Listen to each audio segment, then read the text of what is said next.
हरिओम गुरु प्रेमियों, पूर्व जन्म का ऋण चुकाने के लिए भगवान को भी जन्म लेना पड़ता है, तो फिर हम मनुष्य ही हैं। वनवास के दौरान माता सीता जी को प्यास लगी। तभी श्री राम जी ने चारों ओर देखा तो उनको दूर दूर तक जंगल ही जंगल दिख रहा था। कुदरत से प्रार्थना की, हे वन देवता, आसपास जहाँ कहीं पानी हो वहाँ जाने का मार्ग कृपा कर दिखाइए। तभी वहाँ एक मयूर ने आकर श्री राम जी से कहा कि आगे थोड़ी दूर पर एक जलाशय है, चलिए मैं आपका मार्ग पथ प्रदर्शक बनता हूँ, किंतु मार्ग में हमारी भूल चूक होने की संभावना है। श्री राम जी ने पूछा, वो क्यों? तब मयूर ने उत्तर दिया कि मैं उड़ता हुआ जाऊंगा और आप चलते हुए आएंगे, इसीलिए मार्ग में मैं अपना एक एक पंख बिखेरता हुआ जाऊंगा। उसके सहारे आप जलाशय तक पहुंच ही जाओगे। यहाँ पर एक बात स्पष्ट कर दूं कि मयूर के पंख एक विशेष समय एवं एक विशेष ऋतु में ही बिखेरते हैं। अगर वो अपनी इच्छा से पंखों को बिखेरता तो उसकी मृत्यु हो जाती है। वही हुआ। अंत में जब मयूर अपनी अंतिम सांस ले रहा होता है, तब उसने मन ही मन कहा कि वो कितना भाग्यशाली है जो जगत की प्यास बुझाते हैं।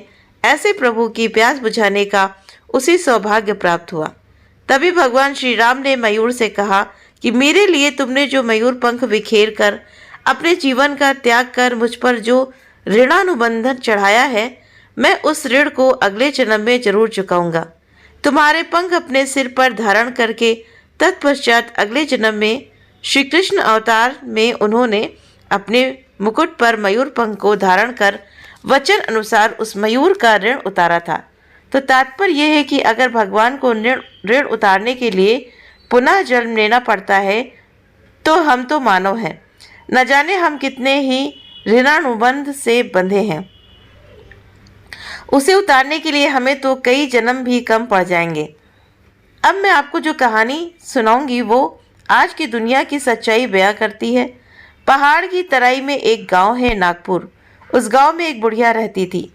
उसका एक बेटा था जिसका विवाह उसने थोड़ी दूर बसे दूसरे गांव में कर दिया था। एक दिन बुढ़िया ने अपने बेटे प्रकाश से कहा, बेटे अब मुझसे घर का काम काज नहीं होता, तो जाकर बहू को लिवा ला, मुझे बुढ़ापे का सहारा मिल जाएगा। प्रकाश की माँ बात सुन अपनी बहू को लिवाने ससुराल के लिए चल पड़ा। उसके ससुराल के बीच एक घना जंगल पड़ता था। जब वो जंगल के बीच से जा रहा था तो उसने देखा कि रास्ते के किनारे पेड़ के नीचे पत्तों फूलों आदि में आग लगी हुई है और पास ही पत्तों की जलती आग के बीच एक बिल है जिसमें से सांप बार बार अपना सिर निकाल रहा है, पर आग की गर्मी से निकल नहीं पा रहा था।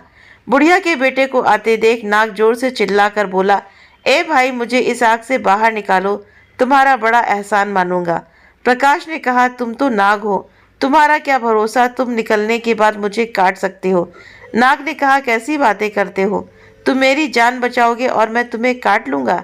ऐसी बात सोची भी नहीं जा सकती। नाग के बार बार अनुनय करने पर लड़के को दया आ गई और उसने लाठी की मदद से नाग को आग से निकाल दिया। नाग जैसे ही आग से बाहर हुआ उसने लड़के से कहा, अब मैं तुम्हें काटूंगा। प्रकाश हक्का बक्का रह गया। थरथराते हुए उसने कहा, लेकिन तुमने तो न काटने का पक्का वादा किया था। नाग ने हंसते हुए कहा, अरे मूर्ख, ये कलयुग है, कहने और करने से जमीन आसमान का अंतर है। यहाँ भलाई का बदला बुराई से है, यहाँ युग धर्म है। मैं तुम्हें काटकर युग धर्म जरूर निभाऊंगा। लड़के ने कहा, यदि तुम्हें काटना ही है तो काट लो, पर मेरी तसल्ली तो करवा दो कि कलयुग का यही धर्म है। तो नाग ने लड़के की बात मान ली। लड़का नाग के साथ जंगल में चरती हुई एक गाय के पास गया और गाय को पूरी घटना सुनाकर बोला, गाय माता, अब तुम ही न्याय करो। गाय बोली, नाग ठीक कह रहा है, मुझे ही देखो, घास खाकर दूध देती हूँ, खेती के लिए बछड़े बैल देती हूँ, लेकिन मेरे बूढ़े होने पर ये आदमी मुझे कसाई के हवाले कर देता है। यही इस युग का न्याय है। नाग ने कहा, अब तो तेरी तसल्ली हो गई। लड़का गिड़गिड़ाया, किसी एक से और बात कर लेने दो। अगर उसने यही कहा तो मैं तुम्हें रोकूंगा नहीं। लड़के ने सामने एक पेड़ को अपनी सारी कहानी सुनाई तो पेड़ ने कहा, नाग ठीक कह रहा है, मैं आदमी को शीतल छाया और मीठे फल देता हूँ, पर बदले में आदमी मुझे काटता है। आग में जलाता है। कलयुग का यही धर्म है। ये सुनकर लड़के ने नाग से कहा, मैं तुम्हारे काटने का विरोध नहीं करूँगा, लेकिन मेरी एक अंतिम इच्छा है। जब से मेरा विवाह हुआ है मैंने अपनी पत्नी का मुंह ठीक से नहीं देखा है। तुम मुझे एक मौका दे दो, मैं अपनी पत्नी को देखकर वापस आ जाऊंगा, तब तुम मुझे काट लेना। नाग ने कहा, मंजूर है, पर पत्नी से कोई बात न करना और 3 घंटे के भीतर लौट आना। लड़का अपने ससुराल पहुंचा। कुछ कदम दूर से ही उसने देखा कि उसकी पत्नी दरवाज़ा साफ कर रही है। उसे देखकर उसकी आंखों से आंसू गिरने लगे। उसकी पत्नी उसे इस तरह देख अवाक रह गई। वो कुछ पूछ पाती इससे पहले ही लड़का वापस चल दिया। पत्नी ने सोचा जरूर कोई विपत्ति आई है। वो भी पीछे पीछे चलकर नाग तक पहुंच गई। नाग ने फुफकारते हुए कहा, मैंने तो तुम्हें पत्नी से बात करने से मना किया था, इसको लेकर क्यों आए हो?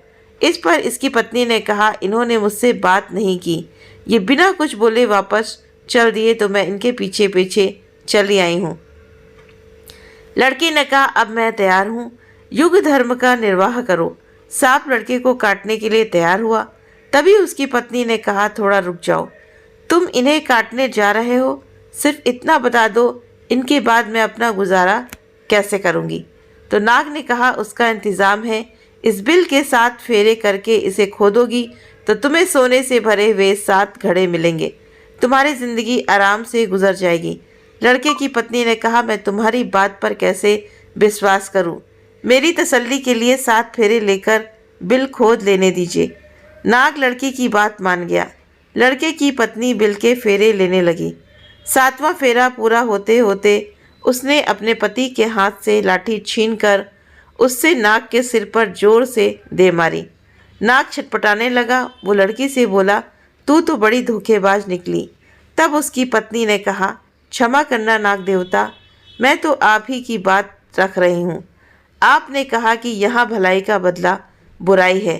हमें आपने इतना बड़ा खजाना बताया, लेकिन हमें भी तो कलयुग का धर्म निभाना पड़ा और आपके प्राण लेने पड़े। नाग का निर्जीव शरीर एक ओर धराशायी हो गया। लड़का और उसकी पत्नी खजाना लेकर अपने गांव खुशी खुशी लौट आए। तो जिस प्रकार इसमें बताया कि कलयुग का ये नियम है, तो कलयुग का जैसे नियम है, जैसे नाग देवता ने अपना नियम निभाया तो उस लड़के की पत्नी ने भी अपना नियम निभाया। तो ये कहने की मतलब बात है, जैसे कहानी में बताया गया कि नाग ने कहा, नहीं कलयुग है, तुम मुझे, ये चीज़ आज दुनिया में हो रहा है कि हम कहते कुछ और हैं और करते कुछ और हैं। आप किसी से कहोगे कि मेरे पे विश्वास कीजिए, लेकिन अगला जब विश्वास कर लेता है तो उस पर क्या होता है कि वो विश्वास टूटने लगता है।